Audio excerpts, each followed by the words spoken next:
बिस्मिल्लाहिर्रहमानिर्रहीम। ये एक इम्पॉर्टेंट क्वेश्चन है, इम्पॉर्टेंट प्रॉब्लम है। An object is released from height of 120 metre. यहाँ पर हम कंसंट्रेशन से समझें। सपोज ये हमने हाइट बना ली, यहाँ से यहाँ तक हमने ये हाइट बना ली, ये 120 मीटर। क्वेश्चन क्या है? An object released from height of 120 metre. यहाँ से किसी ऑब्जेक्ट को हम रिलीज कर रहे हैं, वो नीचे आ रहा है, डाउनवर्ड ऐसे नीचे आ रहा है, ठीक है। और upward another object is thrown upward from the ground at 40 metre per second. Simultaneously उसी वक्त हम दूसरे ऑब्जेक्ट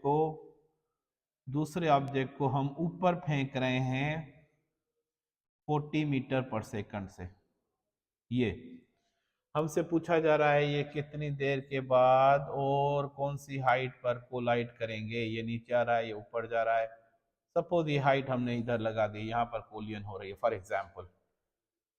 तो ये अगर जो हाइट इसने कवर की, इसको हम h लिख रहे हैं, तो इसको क्या लिखेंगे? टोटल 120 मीटर था, जिसमें से ये h माइनस हो गई, तो इसको हम ऐसे लिखेंगे 120 माइनस h। यहाँ का डिस्प्लेसमेंट जो होगा 120 माइनस h, और ये h हो गया। अभी हम अपनी डेरिवेशन की स्टार्टिंग करें। जब फ्री फॉल मोशन पढ़ते हो आपको पता है, तो h is equal to 1/2 GT² पढ़ते हो फ्री फॉल के लिए, क्योंकि ऊपर से इनिशियल वेलोसिटी 0 है। तो यहाँ पर हाइट की जगह पर आप क्या रखोगे? 120 माइनस h। तो यहाँ पर हमने रख दिया 120 minus h is equal to 1/2 GT²। This is our equation number 1, ठीक है। अभी डाउनवर्ड से नीचे से ऊपर जा रहा है, तो हमें फार्मूला पता है h is equal to VIT plus, plus की जगह पर ऊपर जा रहा है तो -1/2 GT² रख दिया हमने। h is equal initial velocity है 40, टाइम मालूम करना है -1/2 GT²। Same, this is equation 2।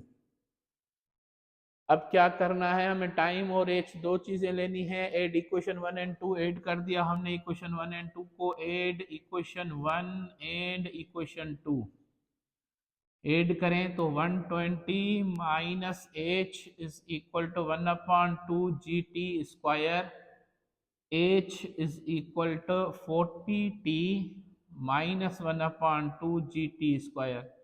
भाई हमने ये ऐड कर दिया, ये प्लस का h, ये माइनस का h, दोनों खत्म। 1/2 GT² प्लस के, 1/2 GT² माइनस के, दोनों खत्म। तो क्या होगा? 120 इज इक्वल टू 40t। यहाँ से मुझे t चाहिए 120 डिवाइडेड बाय 40, तो t का आंसर आ गया हमारा 3 सेकंड्स। तो एक चीज तो मिल गई हमें, 3 सेकंड के बाद ये दोनों आपस में टकराएंगे। अभी हमें मालूम करना है कि हाइट कौन सी पर टकराएंगे। जैसे पहले मैं तो यहाँ पर फार्मूले में किसी में भी टी की वैल्यू पुट करूंगा, आंसर बताऊंगा, लेकिन मैंने जो ट्रिक्स आपको बताई वो समझें। अगर 3 सेकंड तक ये मूव करे तो आपको पता है 3 सेकंड में 5, 15, 25 तो 45 मीटर, ठीक है। तो 120 में से 45 जाएंगे तो 75 आंसर आएगा। ये वर्बल ही हो गया, लेकिन हम टी की वैल्यू पुट करके आंसर निकाल रहे हैं। देखिए हमारा आंसर आएगा, लेकिन आप समझिए मैंने आपको ट्रिक्स पढ़ाया है यहाँ पर। अगर 3 सेकंड तक बॉडी मूव करे, 3 सेकंड में कितना डिस्टेंस कवर करती है? 45 मीटर। तो अब जमीन से हाइट कितनी काउंट होगी? 120 में से 75 माइनस 45 माइनस जाएंगे तो 75 बचाएगा आंसर। देखिए हम ये आंसर आ रहा है कि नहीं। किसी भी पहली या दूसरी इक्वेशन में रखें, हम दूसरी इक्वेशन में रख रहे हैं। h is equal to 40 into t की वैल्यू है 3, माइनस 1/2 g की वैल्यू 10 इंटू 3 का square. So h is equal to 120 minus ये 5 हो गया, 5 into 9। So h is equal to 120 minus 45, height is equal to 75 metre.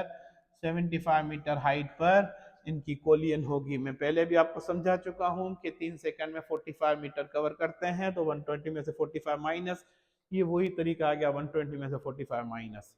तो इसका आंसर आ गया। अगर दोनों चीजें हमसे पूछे कितनी देर में, टाइम इज इक्वल टू आपको पता चला 3 सेकंड के बाद टकराएंगे, और हाइट कौन सी पर? 75 मीटर पर।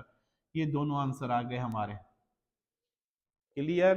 प्रैक्टिस किया करें इस टाइप के प्रॉब्लम्स के।